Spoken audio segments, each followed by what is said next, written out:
NDA ప్రభుత్వం అధికారంలోకి వచ్చాక గత 6 నెలల కాలంలో చేపట్టినటువంటి అభివృద్ధి కార్యక్రమాలు, ప్రజల సంక్షేమ పథకాలు ఏ విధంగా తిరుపతి పార్లమెంట్ నియోజకవర్గంలో అమలవుతున్నాయి? అదే కాకుండా ఇటీవల కాలంలో ఎన్నడూ లేని విధంగా ప్రతిపక్షాలు ఆందోళన కార్యక్రమాలు చేపడుతున్నాయి.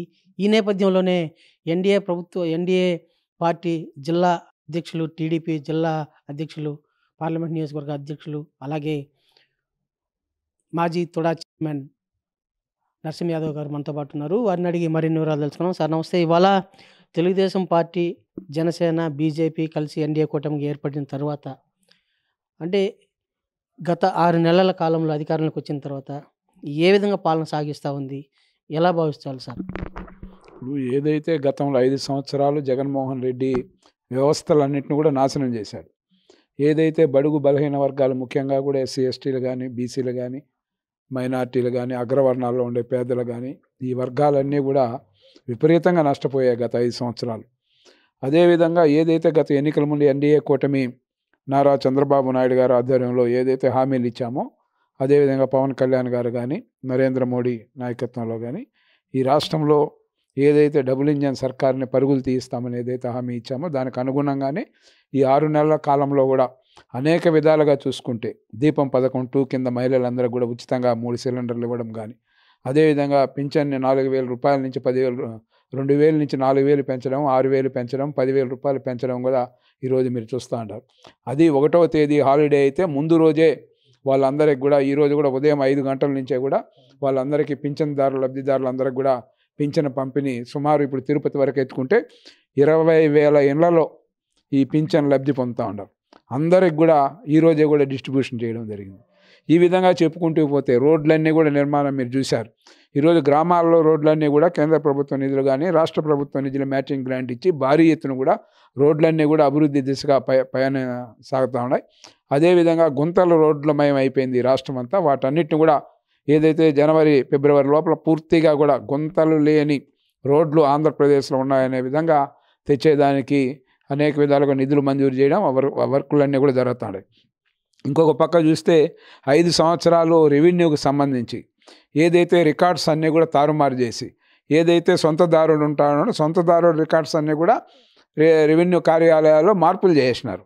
వీటన్నిటిపైన కూడా అనేక ఫిర్యాదులు రెవెన్యూ పైన వచ్చిన మీదట రెవెన్యూ సదస్సుల పేరుతో జనవరి 8 వరకు కూడా ఈ నెల రోజుల పాటు కూడా భారీ ఎత్తున రెవెన్యూ సదస్సుల్లో ఎవరెవరు ఆస్తులు వాళ్ళ దీంట్లో ఏ విధంగా ఇబ్బంది పడ్డారో అవన్నీ కూడా సభలు నిర్వహించి వాళ్ళ ద్వారా అర్జీలు స్వీకరించి వాటన్నిటిని కూడా పరిష్కార దిశగా ఈరోజు ప్రభుత్వం ఎన్డీఏ కూటమి శ్రీ నారా చంద్రబాబు నాయుడు గారు కానీ, నారా లోకేష్ గారు కానీ, పవన్ కళ్యాణ్ ఆధ్వర్యంలో ఈరోజు నరేంద్ర మోడీ యొక్క ఆశీస్సులతో మీరు చూశారు. కేంద్రం నుంచి నిధుల పరంపర ఏదైతే పోలవరం ప్రాజెక్టుకు సంబంధించి, అమరావతి రాజధాని నిర్మాణానికి సంబంధించి ఈరోజు నిధులు కేంద్రాన్ని ఒప్పించి మెప్పించి తీసుకొచ్చి గణనీయంగా కూడా వర్కులు స్టార్ట్ అయ్యాయి. ఇంకొక 6 నెలల్లో మొత్తం కూడా ఆంధ్రప్రదేశ్ రూపురేఖలు ఇంక 1 year 1.5 yearలో మొత్తం రూపురేఖలు మారే దిశగా ఉన్నాయి. ఈరోజు అధికారులు కూడా కొంతమంది మేము చూస్తాను, చంద్రబాబు నాయుడు గారి యొక్క, ముఖ్యమంత్రి గారి యొక్క వేచి చూస్తాను. ఎందుకంటే వెంటనే అధికారులపైన కానీ, అదేవిధంగా రాజకీయ కక్షలతో ఇంకోరిపైన పోకూడదు, ఆదర్శవంతమైన పరిపాలన అందివ్వాలని మా నాయకుడు చంద్రబాబు నాయుడు గారు పరిపాలన సాగిస్తున్నారు. అంటే ఇవాళ ఆదర్శవంతమైన పాలన సాగిస్తున్నారని చెప్తూనే అంటే ప్రజా వ్యతిరేక విధానాలు ఎందుకు బయట వస్తూ ఉంది? అంటే ఇవాళ వైసీపీ 6 నెలలు గడవక ముందే ఆందోళన కార్యక్రమం చేపట్టాలన్న పరిస్థితి ఎందుకు రాష్ట్రంలో ఉత్పన్నమైందని భావించాలి? ఇప్పుడు 11 సీట్లకు పరిమితం అయిపోయినారు. వాళ్ళకి అభద్రతా భావం అనేది స్పష్టంగా తెలుస్తూ ఉంది. అంటే వాళ్ళు ఈ ఓటమిని వాళ్ళు ఊహించలా, పగటి కళ్ళలు కంటా ఉన్నారు.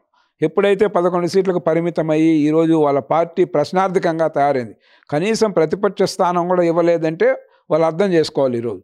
అందుకని ఇక్కడ ఏమీ జరగకపోయినా ఏదో జరిగిపోతుంది. కరెంటు ఛార్జీలు ఎవరు వాళ్ళు పెరిగాయి, ధ్వంసం చేశారు. ఈరోజు కూడా పుంకాల కథనాలు, అంటే ఇచ్చిన టెండర్నే రిపీట్ ఇచ్చి డబ్బులన్నీ కూడా వాళ్ళ సొంత ఖాతాలోకి జమ చేసుకున్నారు. ఈ విధంగా చెప్పుకుంటూ వచ్చే ప్రతి ఒక్క దాంట్లో కూడా పుంకాలుగా కూడా కథనాలు ఈరోజు చూస్తే ఏ వ్యవస్థని టచ్ చేసినా భారీ ఎత్తున వాళ్ళు రాజకీయంగా కూడా డబ్బులు లబ్ధి వాళ్ళు సొమ్ము చేసుకోవడానికే ప్రాధాన్యత ఇచ్చారు తప్ప పాలనంతా కూడా ఏ విధంగా నట్టేట ముంచారో 5 సంవత్సరాలు చూసాం. వీళ్ళందరూ కూడా ఈరోజు డబ్బులు భారీ ఎత్తున తిరుపతి దీనికి సంబంధించి ఒకసారి చూస్తే టీటీడీలు 5 సంవత్సరాలు తమ వర్గానికి ఒకే వర్గానికి చెందిన వ్యక్తులు సొంత మనుషులు ఇక్కడ చైర్మన్గా వ్యవహరించారు. శ్రీవాణి ట్రస్ట్ పేరుతో ఎంత దోపిడీ జరిగిందో విచారణ జరుగుతుంది. అదేవిధంగా టీటీడీలో సివిల్ వర్కుల పేరుతో కోట్లాది రూపాయల ఖజానాను ఖాళీ చేసేసినారు. అటు వాళ్ళ యొక్క చైర్మన్లు ఇద్దరు కూడా సుబ్బారెడ్డి కావచ్చు, కరుణాకర్ రెడ్డి కావచ్చు. ఈ విధంగా చెప్పుకుంటూ పోతే వాళ్ళ మంత్రులు కానీ ఇప్పుడు నట్టి రోజా ఏ విధంగా ధ్వంసం చేసింది. ఇప్పుడు దాంట్లో జరిగిన అవినీతి అక్రమాలు పట్టుకోవాలంటే పరిస్థితులు ఇప్పుడు ఒకటి తప్పైతే పట్టుకుంటాం, వందలాది తప్పులు బహిర్గతమా పుంకాల పుట్ట కదిపితే ఏ విధంగా చీమలు వస్తాయో ఆ విధంగా వాళ్ళ అవినీతి అక్రమాలు పుట్ట కదిపినట్టు వస్తూ ఉన్నాయి. వాటన్నిటిపై కూడా సమగ్ర విచారణ జరుగుతుంది. ఏది ఏమైనా తెలుగుదేశం పార్టీ ఎన్డీఏ కూటమి ఈ రాష్ట్ర ప్రజలకు ఏదైతే ఎన్నికల ముందు హామీ ఇచ్చామో వాటన్నిటిని కూడా అంచెలంచెలుగా కూడా రాబోయే రోజుల్లో కూడా మహిళలకి ఉచిత బస్సు సౌకర్యం కల్పిస్తామన్నామో దాన్ని కూడా త్వరలోనే కూడా తీర్చడం జరుగుతుంది. ఈ విధంగా 1 by 1 ఏదైతే ఇచ్చిన హామీలన్నీ కూడా నెరవేర్చుకుంటూ ప్రజారంజకమైన పరిపాలన అందిస్తున్న శ్రీ నారా చంద్రబాబు నాయుడు గారి పట్ల ప్రజలందరూ కూడా పూర్తి విశ్వాసంతో, పూర్తి నమ్మకంతో అనుకున్నట్టు ఒక ప్రణాళికాబద్ధంగా ముందుకెళ్తా ఉన్నారు. ప్రజలందరూ కూడా అనుకుంటారు. ఇవాళ రాష్ట్ర ప్రభుత్వం గత ఎన్నికల్లో ఇచ్చినటువంటి హామీలు అంటే విద్యార్థులకి ఫీజు రియంబర్స్మెంట్ కానీ, మహిళలకు ఆర్థికపరమైన భరోసా కానీ అలాంటివేవి ఇంతవరకు అమలు చేయలేదు.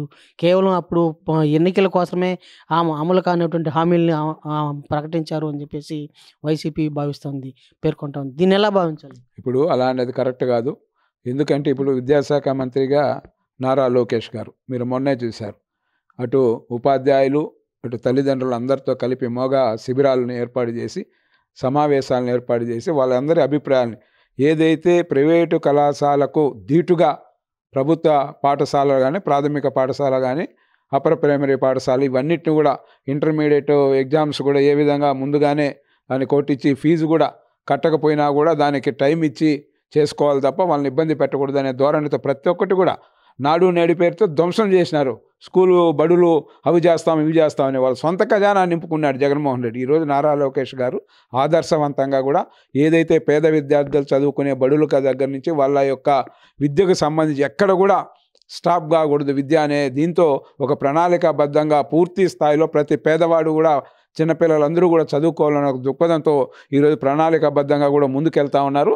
అది మీరు చూస్తూ ఉన్నారు. అంతేగాని దీంట్లో ఎక్కడ కూడా ఈ ప్రధాన ధ్యేయంగా ప్రతి పేదవాడు కూడా ఉన్నవారితో సమానంగా కూడా విద్యను అభ్యసించాలనే ధ్యేయంతో ఈరోజు నారా లోకేష్ గారు ఒక ప్రణాళికబద్ధంగా ముందుకెళ్తా ఉన్నారు. ఓకే, ఇవాళ రాష్ట్ర ప్రభుత్వం అంటే 6 రకాల హామీలను అమలు చేసింది, ప్రకటించింది. అయితే వాటిలో ఇంతవరకు 3 అమలు చేశారని మిగతా ఏది అమలు కాలేదు. దీన్ని ఎలా భావించాలి? ఇప్పుడు మొత్తం అన్ని వ్యవస్థలను కూడా కోలుకోలేని దెబ్బతీశారు జగన్మోహన్ రెడ్డి. అనుభవరాహిత్యం అంటామా, లేకపోతే ఆయనకి డబ్బు పైన ఉన్న మోజు అంటామా, లేకపోతే వాళ్ళ తండ్రి ఉన్నప్పుడు కోట్లాది రూపాయలు ఏ విధంగా తండ్రి ముఖ్యమంత్రి పదవిని అడ్డం పెట్టుకొని ఏ విధంగా జగన్మోహన్ రెడ్డి సంపాదించారో మనం చూసాం. ఈ విధంగా చూస్తే ప్రతినిత్యం కూడా డబ్బుతోనే ముడిపడి ఉన్నాయి. వాళ్ళ ఒక జీవో రిలీజ్ అయిందంటే వాళ్ళకి ఎంత ఆదాయం వస్తుందన్న దానిపైన జీవోలు రిలీజ్ అవుతా ఉంటాయి. ఈ మారిగా వ్యవస్థలన్నింటినీ కూడా నాశనం చేసినాక వాటన్నిటిని కూడా గాడిలో పెట్టాలంటే కొంత సమయం పడతా ఉంది. అందుకని ఒకేసారి అన్నీ చేస్తామని కూడా మేము చెప్పింది కదా, అంచెలంచెలుగా కూడా మేము ఏమైతే హామీలు ఇచ్చామో వాటన్నిటిని కూడా పూర్తి స్థాయిలో ప్రజల యొక్క ఆకాంక్షకు అనుగుణంగా పరిపాలన అందిస్తూ ఉన్నాం. ఇంకా కూడా ఏదైతే హామీలు ఇవ్వలేనివి కూడా మేము అప్పటికప్పుడు ప్రజల వస్తున్న వినతి పత్రాలు ప్రజావేదిక ద్వారా ఇప్పుడు మీరు చూస్తున్నారు ఎన్నో అర్జీల రూపంలో కూడా తీసుకుంటూ మా ఎమ్మెల్యేలు కానీ, ఎంపీలు కానీ, మంత్రులు కానీ ఎప్పటికప్పుడు ప్రజల యొక్క అందుబాటులో ఉండి వాళ్ళ సమస్యలను పరిష్కరించే దిశగా క్యాబినెట్ మొత్తం కూడా అటు బీజేపీ, జనసేన, తెలుగుదేశం పార్టీ మంత్రులు అందరూ కూడా పనిచేస్తూ ఉన్నారు. అదేవిధంగా అధికారులు కొంతమందిలో మార్పు రాకపోవడం సహజం. ఎందుకంటే వాళ్ళ పెట్టిన పెంపుడు వాళ్ళు కొంతమంది ఉన్నారు. వాళ్ళు చేసిన చేష్టలకు ప్రభుత్వం పైన నిందించే విధంగా వాళ్ళు చేస్తూ ఉన్నారు. అది కూడా త్వరలోనే కూడా కట్టడవుతుంది. కాబట్టి ఇచ్చిన అవకాశాన్ని మీరు దాన్ని చేసుకోకుండా సద్వినియోగం చేసుకుని ప్రజలకు అనుగుణంగా, ప్రజలకు ఆకాంక్షకు అనుగుణంగా ఏదైతే ఎన్డీఏ కూటమి యొక్క ఆకాంక్షలను ప్రతిబింబించే విధంగా కొంతమంది అధికారులు పనిచేయలేకపోతూ ఉన్నారు. కానీ వాళ్ళు కూడా ఇంకొక 6 నెలలు అన్నీ కూడా సర్దుకుంటాయి. ఏది ఏమైనా కూడా దేశంలోనే ఎక్కడా లేని విధంగా కూడా ఆంధ్రప్రదేశ్ ఏ విధంగా ముందుకెళ్తుంది, కేంద్రం నుంచి అనేక నిధులు రాబట్టడంలో ఏదైతే చంద్రబాబు నాయుడు ప్రతి నెల కూడా ప్రధానమంత్రిని ఒప్పించి మెప్పించి కేంద్ర మంత్రులను ఒప్పించి రైల్వే జోన్ కావచ్చు, ఈ విధంగా చెప్పుకుంటే పోతే అనేక కార్యక్రమాలు, అనేక ప్రాజెక్టులకు సంబంధించిన నిధుల్ని ఈరోజు ఆంధ్రప్రదేశ్లో వెల్లువెత్తు ఉన్నాయంటే దానికి ప్రధానంగా కూడా అనుభవజ్ఞుడు, రాజకీయ చతురత కలిగిన, కష్టం అంటే తెలిసిన వ్యక్తి. ముఖ్యంగా కష్టాలంటే చిన్నప్పటి నుంచి కూడా ఆయన ఒక సామాన్య రైతు బిడ్డగా జన్మించి శ్రీ నారా చంద్రబాబు నాయుడు గారు మన చిత్తూరు జిల్లా, ఈ తిరుపతి జిల్లాకు సంబంధించిన చంద్రగిరి నియోజకవర్గంలో వాళ్ళ తల్లిదండ్రులు కూడా సామాన్యమైన జీవనం గడిపోచారు కాబట్టి ప్రజల కష్టాలు సుఖాలు వాళ్ళ యొక్క ఇబ్బందులు తెలిసిన వ్యక్తిగా చంద్రబాబు నాయుడు గారు జనరంజకమైన ఇవాళ మీరు చెప్పారు అంటే చంద్రబాబు నాయుడు కష్ట సుఖాలు తెలిసిన వ్యక్తి, సామాన్య ప్రజల్ని దృష్టిలో ఉంచుకొని చేసే వ్యక్తి, పార్టీని అన్ని విధాలు నడపగలిగినట్టు సమర్థులు అంటున్నారు. ఓకే, ఇవాళ రాష్ట్రంలో జనసేన పార్టీ ఎమ్మెల్యేలు ఉన్నటువంటి నియోజకవర్గంలో టీడీపీ ప్రాధాన్యత ఉనికిని కోల్పోతున్నది అనే భావన కేడర్లో స్పష్టంగా తెలుస్తూ ఉందని చెప్పి అనేక వస్తున్నాయి. దీన్ని ఎలా భావించాలి? ఇప్పుడు కూటమి ప్రభుత్వం ఏర్పడింది. ఏదైతే కూటమిలో తీసుకున్న నిర్ణయాలకి ప్రతి ఒక్కరు కూడా కంకణబద్దులై ఉండాలి. అది టీడీపీ కావచ్చు, బీజేపీ కావచ్చు, జనసేన కావచ్చు. అది ఇంప్లిమెంటేషన్ చేసే దాంట్లో చిన్న ఇవి లేకుండా మొన్న కూడా నీటి సంఘాల ఎన్నికలు జరిగితే ఖచ్చితంగా కూడా జనసేనకు కానీ బీజేపీకి కానీ ఇంత కోటా ప్రకారం ఇవ్వాల్సిందని మా వాళ్ళని కూడా మెప్పించి ఒప్పించి ఇచ్చాం. ఇప్పుడు కూడా ఏ ఎన్నికలు జరిగినా కూడా ఏదైతే మన మిత్రుల సహకారంతో ముందుకెళ్ళాలి కానీ మిత్రుల భేదం పార్టీ ఉనికికే ప్రమాదం వాటిల్లుతా ఉందనే భావన కేడర్లో స్పష్టంగా తెలుస్తూ ఉంది. దీన్ని ఎలా భావించాలి యాజ్ ఏ పార్టీ అధ్యక్షులుగా? అంటే ఆ పరిస్థితులు లేవు. ఎందుకంటే ఇప్పుడు తిరుపతి పార్లమెంటు పరిధిలో 7 నియోజకవర్గాల్లో 6 నియోజకవర్గాల్లో తెలుగుదేశం పార్టీ అభ్యర్థులు భారీ మెజార్టీతో గెలిచారు. అదేవిధంగా తిరుపతి నియోజకవర్గంలో ఆర్ఎన్ శ్రీనివాసులు గారిని కూడా భారీ మెజార్టీ 64 పైచీలకు ఓట్లతో శ్రీ చంద్రబాబు నాయుడు గారు ఆదేశాలు, ముఖ్యంగా తిరుపతి సీటు భారీ ఎత్తున గెలవాలనే ఆకాంక్ష, ఏదైతే మన పవన్ కళ్యాణ్ కానుగ్గా ఇవ్వాలని ఒక ఆకాంక్ష నాతోనే చెప్పారు. తిరుపతి సీట్ని చంద్రబాబు నాయుడు గారు చెప్పింది ఏమంటే తిరుపతి సీట్ ఎట్టి పరిస్థితుల్లోనూ భారీ మెజార్టీ గెలవాల్సిన అవసరం ఉంది. తిరుపతి నియోజకవర్గంలో ఇవాళ జనసేనకి టీడీపీకి కోఆర్డినేషన్ తగ్గిందనే భావన స్పష్టంగా తెలుస్తూ ఉంది. కేడర్లో కూడా అలాంటి భావన ఉత్పన్నమైంది. దీన్ని ఎలా భావించాలి? ఇప్పుడు చిన్న ఇవి ఉంటాయి. మన ఇల్లు అంటే కూడా ఇంట్లోకి చిన్న ఇవి ఉంటాయి. అవన్నీ కూడా త్వరలో సర్దుకుంటాయి. ఈ నామినేటెడ్ పోస్టులు అవన్నీ కూడా ఎమ్మెల్యే గారు మేము కూర్చొని ఏదైతే కేంద్ర ఎన్డీఏ కూటమి ఇచ్చిన ఆదేశాలని ఇక్కడ కేడర్ అంతా కూడా సమన్వయం చేసుకుంటూ పదవులు ఫిలప్ చేసి ఇప్పుడు గంగమ్మ గుడి చైర్మన్ ఉంది. అదేవిధంగా లోకల్గా టౌన్ బ్యాంక్ చైర్మన్లు ఉన్నాయి. అదేవిధంగా వివిధ టెంపుల్ చైర్మన్స్ ఉన్నాయి. అదేవిధంగా ఎస్వి జూ పార్కు ఇలాంటివి ఉన్నాయి. ఇంకా చిన్న ఇవన్నీ ఉన్నాయి. వాటన్నిటిని కూడా సమన్వయం చేసుకొని అన్నీ కూడా ఫుల్ ఫ్లెడ్జెడ్గా కంప్లీట్ అయినాక అవన్నీ కూడా ఏం పరిస్థితి అని తెలుస్తుంది. అంతేగాని ఇప్పుడే మనం ఊహల్లో కలగడం కరెక్ట్ కాదు. పార్టీ దృష్టిలో ఉంచుకొని పార్టీ అభ్యున్నతి కోసం కృషి చేసినటువంటి నాయకులు కేడర్లో ఉన్నటువంటి తిరుపతి నియోజకవర్గంలో జనసేన ఎమ్మెల్యేగా ప్రాతినిధ్యం వహిస్తున్న అంటే కలుపుకోకుండా కార్యక్రమాలు ఏకపక్షంగా నిర్వహిస్తున్నారు. అట్ ద సేమ్ టైం స్థానిక సంస్థల ఎన్నికల్లోనూ అలాగే ఈ నామినేటెడ్ పోస్టుల్లోనూ జనసేనకు ప్రాధాన్యత ఇస్తున్నారు కానీ టీడీపీకి ప్రాధాన్యత కొరవడింది అనే భావన కేడర్లో ఉంది. దీన్ని ఎలా భావించాలి? ఇప్పుడు చిన్నగా అదే చెప్పింది. ఇప్పుడు 6 మాసాలు అయింది.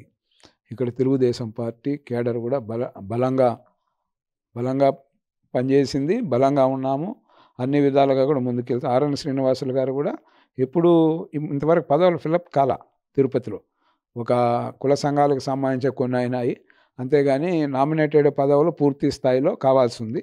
అది అయినాక ఏదైతే క్యాడర్ అటు టీడీపీ కానీ ఇటు జనసేన కానీ బీజేపీని సమన్వయం పరుచుకొని పోవడం జరుగుతుంది. ఆర్ఎన్ శ్రీనివాసులు కూడా ఎక్కడా విభేదాలు అంటూ లేవు. కానీ పదవుల పైన ఖచ్చితంగా కూడా ఒకసారి కూర్చొని అన్నీ, ఎందుకంటే స్టేట్ లెవెల్లో వేసే పదవులన్నీ అనౌన్స్మెంట్ అవుతానే మేము ఇక్కడ కూర్చొని ఎమ్మెల్యే గారితో కూడా కూర్చొని అందరూ కూర్చొని ఎవరు కేటాయించాలి, ఏ కులాలకు కేటాయించాలి, ఏ వర్గాలకు ఇవ్వాలి, ఎవరు కష్టపడే వాళ్ళకంటే కూడా న్యాయం చేసే దిశగా ఖచ్చితంగా కూడా తిరుపతి నియోజకవర్గంలో తెలుగుదేశం పార్టీ క్యాడర్కి సముచిత న్యాయం జరుగుతుంది. అది చంద్రబాబు నాయుడు గారు కానీ నారా లోకేష్ గారు కూడా దానిపైన సుముఖంగా ఉన్నారు.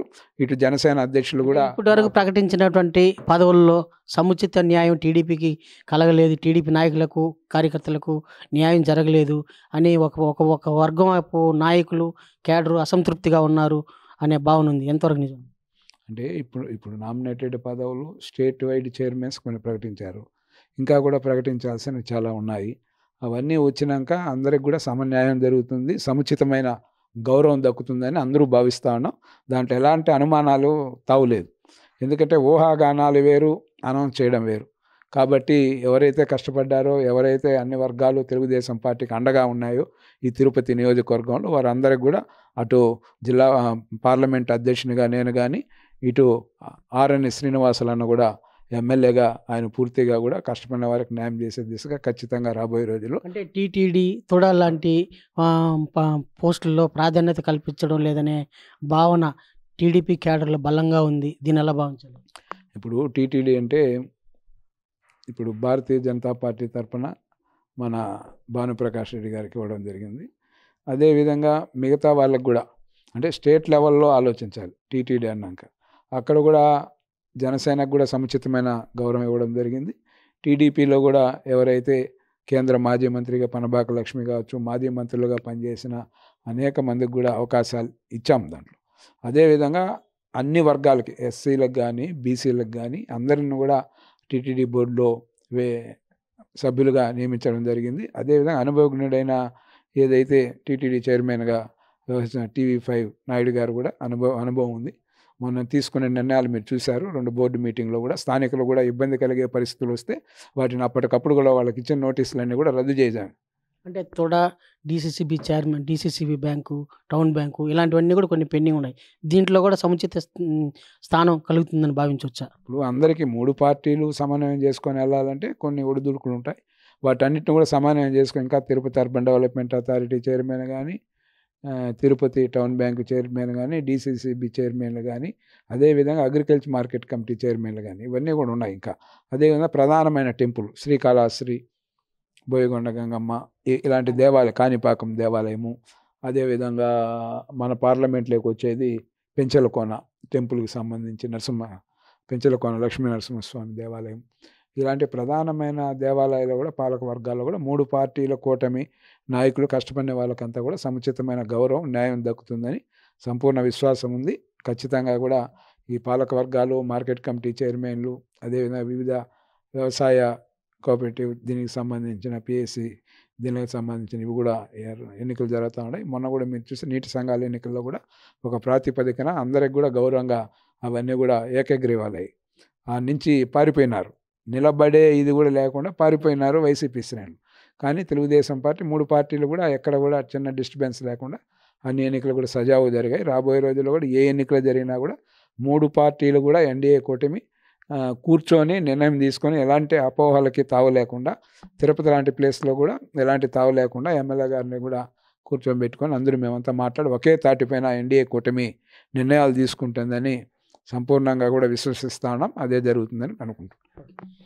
ఇది వాళ్ళ స్థానిక ఆలయాల్లో పాలక మండలి నియామకాల్లోనూ అలాగే నామినేటెడ్ పోస్టుల భర్తీలోనూ టీడీపీకి సముచిత స్థానం కలుగుతుందని చెప్పేసి ఆశాభావం వ్యక్తం చేస్తున్నాము. ఆ దిశగా అధినేత సైతం ఆలోచించి తగిన నిర్ణయం చేస్తారని చెప్పి కూడా విశ్వసిస్తున్నామని చెప్పేసి మాజీ తొడ చైర్మన్ నరసింహ యాదవ్ పేర్కొంటున్నారు. వీడియో జర్నలిస్ట్ సాయితో రవి, RTV, తిరుపతి. మరిన్ని వీడియోస్ కోసం ఛానల్ ని సబ్స్క్రైబ్ చేయండి. లేటెస్ట్ అప్డేట్స్ కోసం వాట్సాప్ ఛానల్ ని ఫాలో అవ్వండి. ఆ లింక్ డిస్క్రిప్షన్ లో ఉంది.